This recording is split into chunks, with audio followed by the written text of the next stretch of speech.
네, 요즘 서점에 가보면 그 비트코인 관련 책들이 정말 많습니다.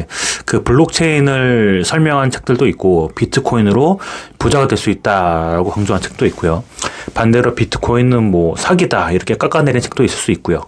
흥미로운 점은 사실은 시중 서점에 가보면 대부분의 책에서 설명하는 기본적인 그런 사실이 크게 다르지 않다는 겁니다.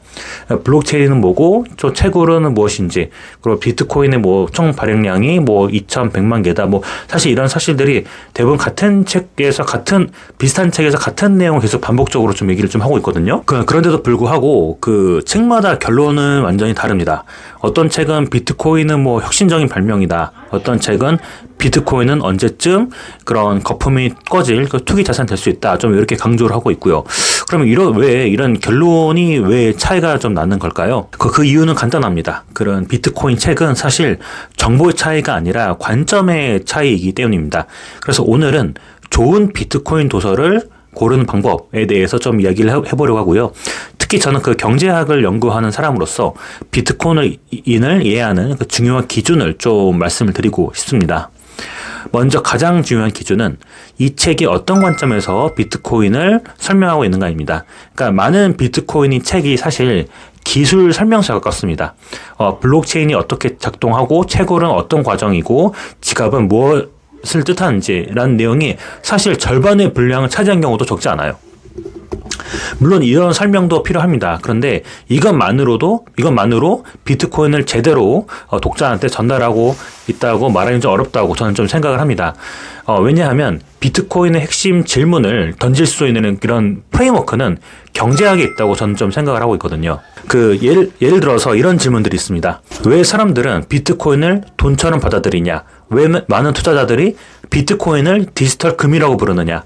왜 중앙은행과 그런 정부는 비트코인에 대해서 경계심을 보였냐? 그리고 왜 비트코인은 단순히 기술 프로젝트를 넘어서 글로벌 금융시장에 영향을 미치는 자산이 되었냐? 사실은 이 질문들은 블록체인의 구조만으로는 좀 설명하기 좀 어려운 거예요. 이거는 화폐와 경제 시스템에 대한 문제다라고 볼 수 있기 때문입니다. 그래서 그 좋은 비트코인 책은 대체로 하나의 명확한 그런 관점을 가지고 있습니다. 어떤 책은 비트코인을 화폐 경제학의 관점에서 설명을 하고요. 이 관점에서는 근본이제, 뭐 법정 화폐, 중앙은행 역사 이런 흐름 속에서 비트코인을 이해하려고 하고 있습니다. 사실 대표적인 책은 그 달러는 왜 비트코인을 싫어하는가라는 책인데 이 책은 미국에서 활동한 경제학자인 사이페드 아모스가 쓴 책이고요. 비트코인을 좀 화폐 역사 안에서 좀 설명하려고 시도한 그 도서라고 할 수 있습니다. 책을 그 조개 껍데기나 그 소금 같은 원시적 교환 수단에서 금속 화폐, 뭐 근본이제 그리고 현대 그 법정 화폐까지 화폐가 어떻게 진화해 왔는지 좀 근본적인 시점에서 좀 전달하는 좀 책이라고 좀 할 수 있겠거든요. 그런 역사적 흐름 안에서 비트코인을 중앙은행 화폐의 대안이다. 이렇게 말하고 있다라고 볼 수 있겠습니다. 그래서 이 책의 핵심은 결국에는 블록체인이 아니죠. 화폐 경제학입니다. 그래서 저는 같은 맥락에서 비트코인 책을 고를 때도 이런 질문을 해보는 게 중요하다고 생각을 합니다. 이 책은 비트코인을 기술로 설명하는가 아니면은 돈의 문제로 설명하는가. 두 번째 기준은 누가 이 책을 썼냐는 겁니다. 비트코인 분야에는 특이한 특징이 있죠. 실제로 기술을 만들거나 생태계를 설계한 사람들은 직접 글을 남긴 경우가 많다는 거예요. 예를 들어서 사토시 나카모토의 비트코인 백서는 비트코인을 이해하는 가장 중요한 문서 중에 하나죠. 또 이더리움 창시자인 비탈릭 부텔린도 유명한 저서를 남긴 바 있습니다. 사실 이런 글들은 사실은 단순히 비트코인을 설명한 책과는 완전히 결이 다르죠. 일반 저자가 쓴 책은 이미 존재한 현상을 설명한 거잖아요. 그런데 창시자나 핵심 개발자가 쓴 글은 그 시스템을 왜 만들었고 무슨 문제를 해결하려고 했는지 그런 문제의식을 보여주려고 하는 책이라고 할 수 있겠습니다. 세 번째 기준은 이 책이 기술 얘기를 하는 건지 돈 얘기를 하는 건지를 알아야 된다는 건데요.